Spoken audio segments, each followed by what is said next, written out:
Rádio Bandeirantes.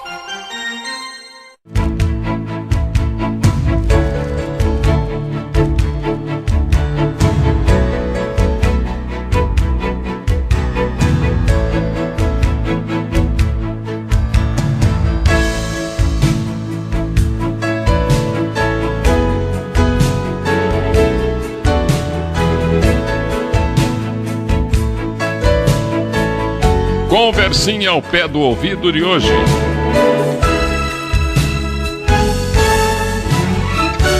Talvez seja uma preocupação de mais pessoas, porque nós estamos vivendo numa época da pressa e o ser humano tem uma pressa terrível para chegar a lugar nenhum.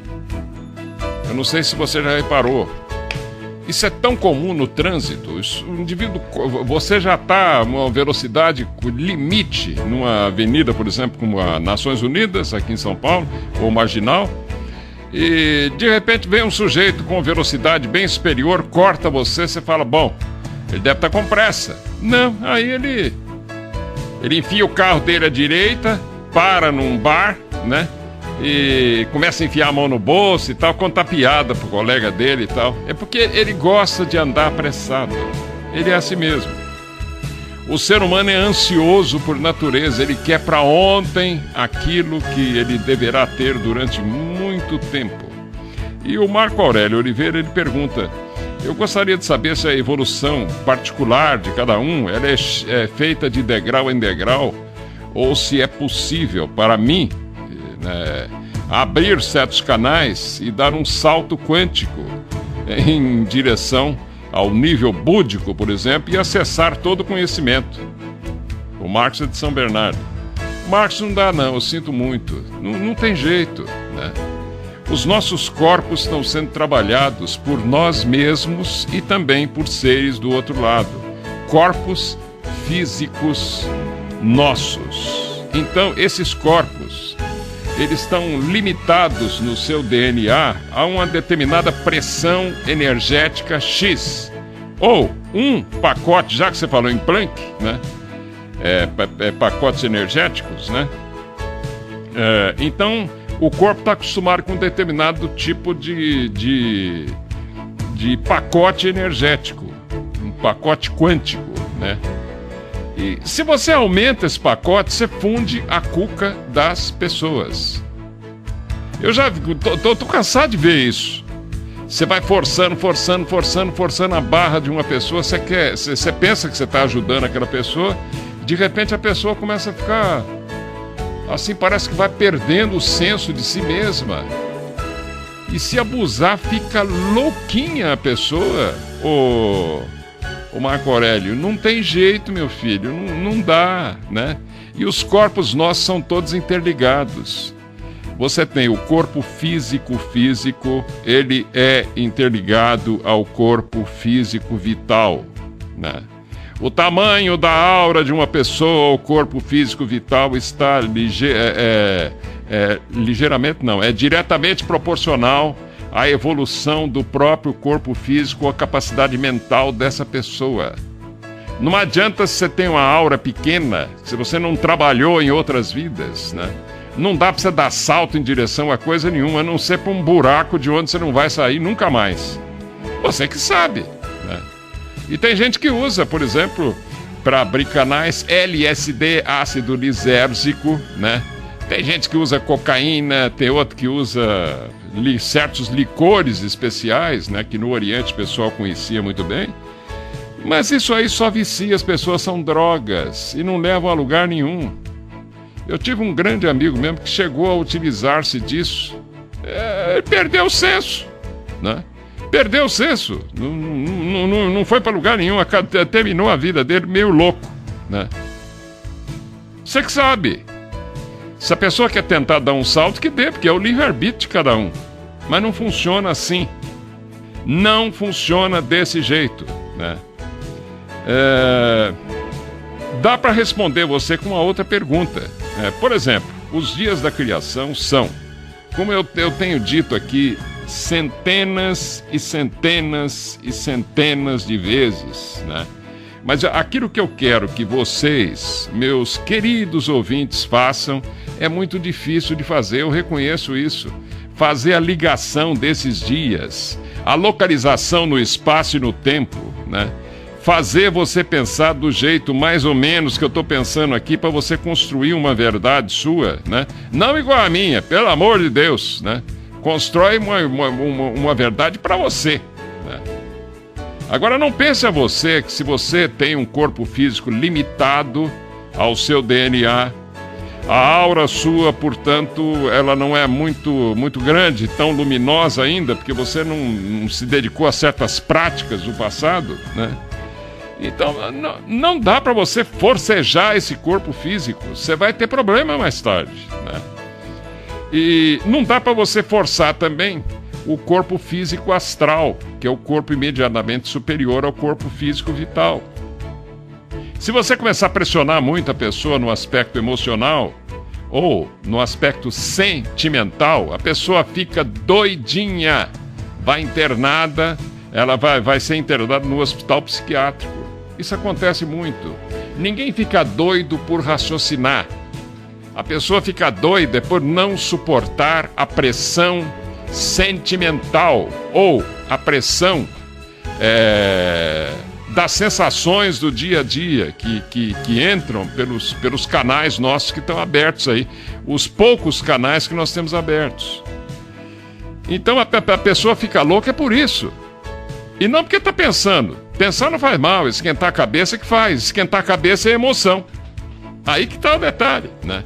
Se esquentar a cabeça é que é emoção, isso já significa é preferível você ser como aquele Ló lá da Bíblia, né? Não é o Ló, não, o Jó, né? O Jó, perdão. O Jó que tinha uma paciência de santo. Ou então, mire-se na tartaruga, né? Um dos animais mais longevos que nós temos no reino animal. A tartaruga não tem pressa. O ser humano tem, né? Fique com bastante pressa, corra bastante, né? E você vai ver quanto tempo você vai viver, né? Fume bastante, beba, saia correndo que nem louco com o carro por aí e tal, etc. Você vai ver o que vai acontecer com você. Aí um dia você vai lá, o Carvalho dava certo, agora é tarde. É claro que é tarde, né? Tudo obedece a um determinado plano.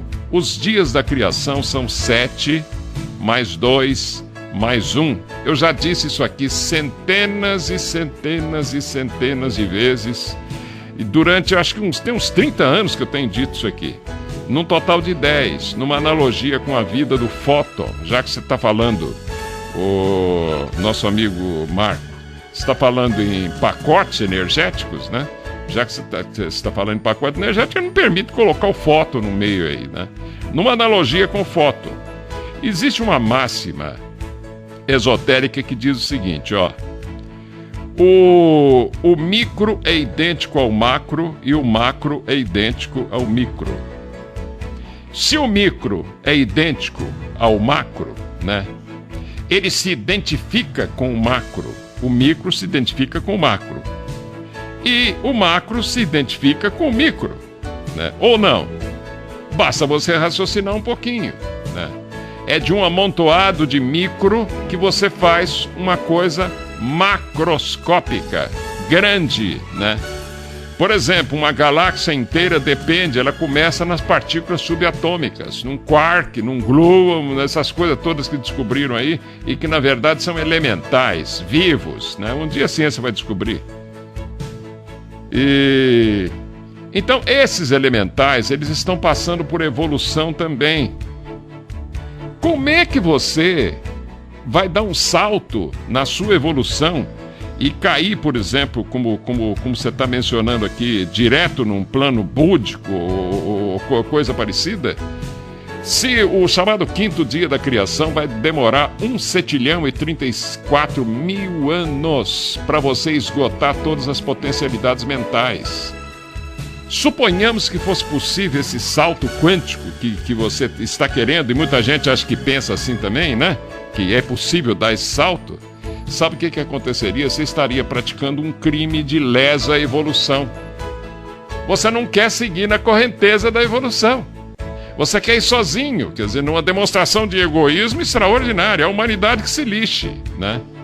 Quando não é assim, né? Se o macro é realmente idêntico ao micro e o micro é idêntico ao macro, né? O macro é feito de um amontoado organizado de micro. E será que é possível dar saltos nesses dias que estamos aqui, com esses micros, né? E formando, por exemplo, globos, corpos de Mahashoans, etc., né? Que os seres muito superiores a nós, não dá nem para supor como é que eles são, esses seres que criam esses Mahashoans, que são chamados de sete autogerados também, como é que pode dar salto se é tudo preparado para um determinado dia da criação? E eu faço uma outra pergunta ainda. Se uma criança ela está no ensino fundamental, já que você perguntou por salto, então vamos supor, isso aqui seria um salto, ó. A criança está no ensino fundamental, mas está apanhando para danar para descobrir que 1/3 mais 1/4, você tem que tirar um mínimo múltiplo comum e tal para somar, né? A criança apanha porque ela não entende isso. Para ela, na cabecinha dela, é abstrato demais, né? Agora aí você pega e fala o seguinte: bom, devido ao grande amor que eu tenho a essa criança maravilhosa que está aqui, que é o meu querido e lindo filho, eu vou ensinar para ele, né, cálculo vetorial, que nem a matemática não sabe para que serve ainda direito, né? E eu vou dizendo a você que serve para calcular vetores de futuras viagens espaciais em outras dimensões. Mas vá lá, né? E quando a função do π exata, né? O π, por exemplo, tem uma relação extraordinária esotérica. Como é que você vai querer enfiar isso na cabeça das pessoas que não entendem nem que 1/3 mais 1/4 você tem que tirar um mínimo múltiplo comum para poder somar? Ou máximo divisor comum, aquelas coisinhas lá do ensino fundamental, e as pessoas já não entenderam aquilo. Que salto é esse? Não dá, Marco. Pra que essa pressa, né? Por que essa pressa? É por isso que a humanidade não vai direito hoje em dia. A maioria tem tanta pressa que ela quer pra ontem as coisas. Isso é impossível, não tem jeito, né? E cada dia dura 1 centilhão de anos, cada dia da criação. Há um tempo para que você faça uma prova de matemática, por exemplo, no vestibular. Digamos que a FUVEST dê a você 4 horas para você fazer uma prova no vestibular da Universidade de São Paulo, né? Mas você quer dar um salto, né? Você se sente muito melhor que os outros, então você quer pular na frente e sair correndo lá para ver o fim, como é que vai ser, e não entendeu nem o começo ainda, né? Aí o que você faz? É possível dar salto, eu pergunto de novo, e fazer essa prova em 5 minutos? Não, você consegue fazer uma prova em 5 minutos com a complexidade daquela? Eu duvido. A natureza não dá saltos. Tudo segue um plano pré-estabelecido. E esse plano são os chamados dias da criação, que são divididos em partes menores, afetando a todos os 144 mil universos paralelos. A pressa é inimiga da perfeição em tudo, até nestes casos, né? Não adianta querer correr. Não adianta querer correr, né? Um dia você vai começar a lembrar de encarnações passadas suas, etc., com calma. Mas não dá para você forçar. Você procura um hipnotizador, fala, me hipnotiza aí, vamos ver o que eu fui. E de repente você tá tão novinho ainda que você tem 5 encarnações só. Você ainda é um saco vazio de experiências, que diabo? E já quer o saco vazio sair andando em pé, quer dizer. É por isso que as leis da reencarnação são sábias, né? E a reencarnação não é, por exemplo, como o kardecismo explica, em que pese a grande admiração que eu tenho pelo kardecismo. Eu tenho tantos amigos espíritas, né? Mas eu já expliquei várias vezes aqui que você nasce no plano físico-mental abstrato. Você vai vestindo roupas mais densas, físico, mental, concreto, físico, astral, físico, vital, físico, né? Aí você desencarna, você volta para a casa paterna onde você nasceu, onde estão as mônadas, ou em formas angelicais nós estamos lá, né? Então vamos supor, a primeira encarnação minha, eu vim aqui na Terra e peguei umas experiências desgraçadas aqui. Fui morto com 750 tiros de metralhador, e não sei o que, mas tudo isso vale. Tudo isso tem valor, não é assim. Mal, bem, isso não existe, só na cabeça da gente que é muito infantil ainda. Aí ele leva essas experiências para aquele ser que está lá em cima, que sou eu mesmo, né? Deixo essa experiência lá e de repente surge com que, por efeito de magia, né? Na verdade é tudo mágico mesmo, né? É o quinto poder da yoga aí, o Kriya Shakti. Surge outro ser igualzinho àquele primeiro, mas ele vem já com tendências daquela primeira encarnação. Então, novamente, ele passa a vestir-se ou a vestir corpos mais densos, né? Aí ele vem para cá, renasce de acordo com o karma, obtém as experiências melhores, no caso aqui, ele se transforma num grande funcionário público, um professor, né? Sei lá o que mais aí, né? E desencarna também, vai. Desencarna e leva pro outro lado, vai, sobe, volta à casa paterna, leva as experiências, põe lá e já tem 2 anjões lá em cima, né? Que são você mesmo ou eu mesmo, que estamos lá em cima. Como é que você vai dar salto, Marco? Se cada vez que você vem e que você vai, né? Tem um anjão daquele lá. Se você conseguir, por esforço próprio, evoluir mais rapidamente que a maioria, por uma dedicação extraordinária na luta contra você mesmo, no caminho dos justos et perfectos, opa, aí sim, quem sabe você possa matar tudo em menos de 777 encarnações. Caso contrário, você terá que cumprir esse limite do ciclo aí. Isso foi estabelecido pelos seres que criaram a gente, né? 777 encarnações no máximo. Agora, é claro, se você quiser matar tudo, né, sem dar saltos, né, mas por esforço pessoal, matar tudo em 300 encarnações, tudo bem. Mas não pense você que é tão fácil. Não pense que é fácil, né? Tem gente que nem está merecendo voltar a encarnar. Agora imagine você se essas pessoas conseguem dar salto. Salto para onde? Vai cair no inferno direto.